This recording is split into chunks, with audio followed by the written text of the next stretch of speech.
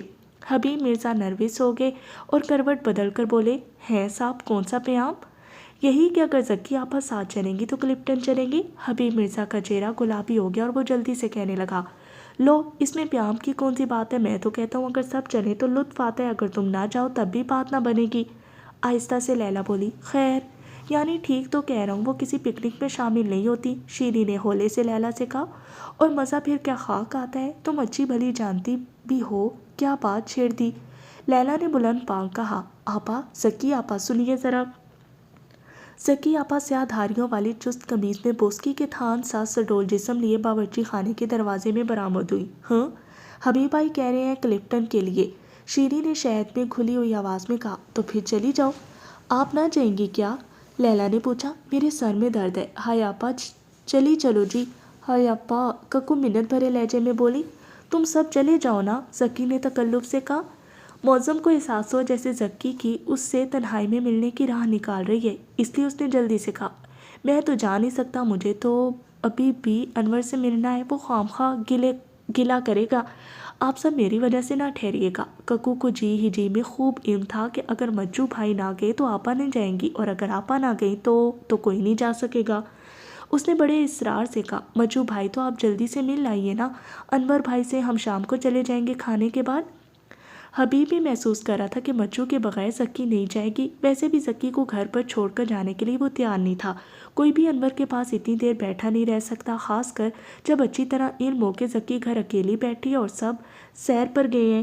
اس نے جلدی سے کہا، دوپہر کو وہاں ویسے بھی لطف نہیں آتا، میں مٹھائی لے آیا ہوں، وہاں چل کر چائے پئیں گے۔ پہلے اماں سے تو مشورہ کر لیں، خواہ کے خیالی پلاؤ پک رہے ہیں۔ لیلا نے غسل خانے کا رخ کرتے ہوئے کہا، واقعی۔ حبیب مرزا بولے۔ غسل خانے میں ڈبے کے ساتھ جسم پر پانی ڈالنے کی آواز بند ہو چکی تھی۔ لیلا نے پٹ کے ساتھ چہرہ لگا کر اونچے سے کہا، اماں۔ ہاں، اندر سے بھاری آواز آئی، اماں حبیب بھائی آئے ہیں، تو بٹھاؤ انہیں، مجو کو بتا دو، وہ ان سے باتیں کرے گا۔ اماں باہر جانے کا پروگرام بن رہا ہے، آپ جلدی نکلیں۔ ہاں اچھا آ رہی ہوں، 2 منٹ آرام سے نہا تو لینے دیا کرو۔ تھوڑی دیر بعد اماں نہا کر نکلی تو ان کی گلابی اور سفید جلد سے انگریزی صابن کی خوشبو بھباکے بن کر پھوٹ رہی تھی، ماتھے کے ارد گرد کھچڑی پکے بالوں کی جھالر بھیگی ہوئی تھی، موٹی گردن پر چھوٹا سا جوڑا ڈھیلا ہو کر لٹک رہا تھا۔ انہوں نے سفید ململ کی قمیض پہن رکھی تھی اور موٹا سا سفید پیٹ اس کے پیچھے پیلا سا نظر آتا تھا۔ کھڑادیں بچاتی وہ آ کر تخت پوش پر بیٹھ گئی۔ ارے شیری، وہ میرا پاندان تو لانا۔ اماں، ماں جی حبیب بھائی کہہ رہے ہیں سب کلپٹن چلیں۔ اماں نے اس کی طرف تیکھی نظروں سے دیکھ کر کہا، اچھا تو سوچتے ہیں اس بارے میں، لیکن کیا پہلے کبھی نہیں گئی وہاں نہ دیدی؟ حبیب مرزا نے مٹھائی کے لفافے اماں کی طرف سرکاتے ہوئے کہا، جی میرا ارادہ تھا کہ وہاں چل کر کچھ اتوار بنایا جائے، چائے وائے کا شغل ہو۔ اسی اثنا میں رانی بھاگتی بھاگتی اندر آئی اور آتے ہی بولی، مجو بھائی۔ کیوں مجو نے پوچھا۔ آپ کا فون ہے مجو بھائی، آپ نے فون کب لگوایا اماں؟ اماں نے فون کب لگوایا اماں؟ رانی نے نقل کے انداز میں کہا۔ اماں نے افسردگی سے کہا، ارے ہمارے ہاں فون کہاں، یہ پاس والوں کے گھر فون آیا ہوگا، چلو بھائی چلیں، راہبری کرو گی؟ مجو نے رانی سے پوچھا، یہاں سے جانے کی ضرورت نہیں، ابھی وہاں دارد ہو جاتے ہیں۔ ارے یہاں سے نہ جا کمبخت، 2 سیڑھیاں اترے گا، مجو تو تھک نہیں جائے گا، اماں چلائیں۔ لیکن رانی نے اسٹور سے دیوار تک جانے والی پارٹیشن کا تختہ اس اثنا میں ادھیڑ لیا اور دوسری طرف جانے کی راہ بن گئی۔ دوسرے لمحے دھاری دار نائٹ سوٹ پہنے مجو چیتے کی طرح 7 والے فلیٹ میں داخل ہو گیا۔